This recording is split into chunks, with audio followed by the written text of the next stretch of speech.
देखिए, कोई क्या टिप्पणी कर रहा है इस पे तो मैं नहीं कह सकता, लेकिन जो मौलाना महमूद बंदी साहब का बयान है मैंने उसको सुना है, उनके मैंने पूरे बयान को सुना है। अगर देश में कोई भी कोई बयान देता है तो उसको सुनना चाहिए। सिर्फ राजनीतिक एजेंडे के जरिए उस पर अपनी बात रखना मैं इसको सही नहीं मानता। बहुत सारे हिंदू धर्म के धार्मिक गुरु सनातन के वो भी बयान देते हैं, हम सब लोगों को सुनते हैं। बेसिक क्या है, उन्होंने अपने बयान में ये कहा कि जिस तरह की नाइंसाफी हो रही है, उन्होंने सुप्रीम कोर्ट को भी उस संज्ञान में लिया है।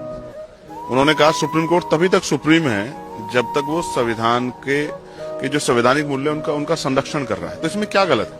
उन्होंने कहा कि जिहाद, जब जब जुल्म होगा जिहाद होगा। जिहाद का मतलब है कि जुल्म के खिलाफ बगावत। अगर आप मेरे ऊपर कोई जुल्म कर रहे हैं और मैं आपके खिलाफ लड़ रहा हूं तो ये भी जिहादी है।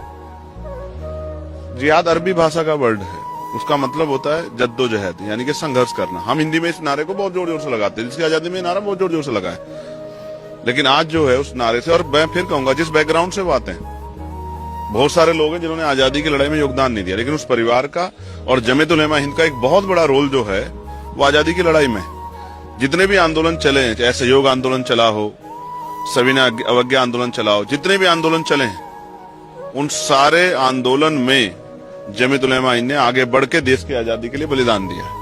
वही तहरीक, वहीं से रेशमी रुमाल तहरीक चली, जिसके बाद मुसलमानों ने आगे बढ़ के मौलानाओं ने बलिदान दिया देश की आजादी के लिए।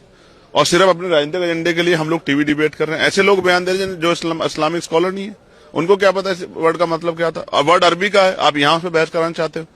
आप रोटी कपड़ा मकान रोजगार पे बात नहीं करना चाहते, आप महंगाई पे बात नहीं करना चाहते, आप नौजवानों की सुसाइड पे बात नहीं करना चाहते, आप SIR पे बात नहीं करना चाहते, आप किसानों की दुर्दशा बात नहीं करना चाहते, आप अपने देश में जो है जो इकोनॉमिक इनइक्वालिटी बढ़ रही है उस पर बात नहीं करना चाहते। बस इस तरह की चीजों से आप माहौल खराब करना चाहते। ये नहीं होगा। देश के लोग समझदार हैं, वो समझते हैं, वो समझते हैं। यहाँ तो हिंदू राष्ट्र की यात्राएं निकाली जा रही है, ये क्या कॉन्स्टिट्यूशन के अंदर है ये प्रोविजन? देश के बड़े बड़े मंत्री शामिल हो रहे, इसका जवाब क्यों नहीं देती सरकार? लॉ एंड ऑर्डर सरकार की जिम्मेदारी है। अगर किसी को ऐसा महसूस हो रहा है तो सरकार को बात करनी चाहिए। और आप और मैं देख रहे हैं जिस तरह टोपी पहनने पे, दाढ़ी रखने पे, मीट के नाम पर जिस तरह मुसलमानों के साथ आतंक जैसा माहौल किया जाता है, वो किसी छिपा हुआ नहीं है। तो ऐसे में उनके अंदर चिंता पैदा होना जायज। सरकार को सुनिश्चित करना चाहिए कि लॉ एंड ऑर्डर मेंटेन रहे और देश के किसी भी अंतिम व्यक्ति के मन में भी कोई चिंता पैदा ना हो।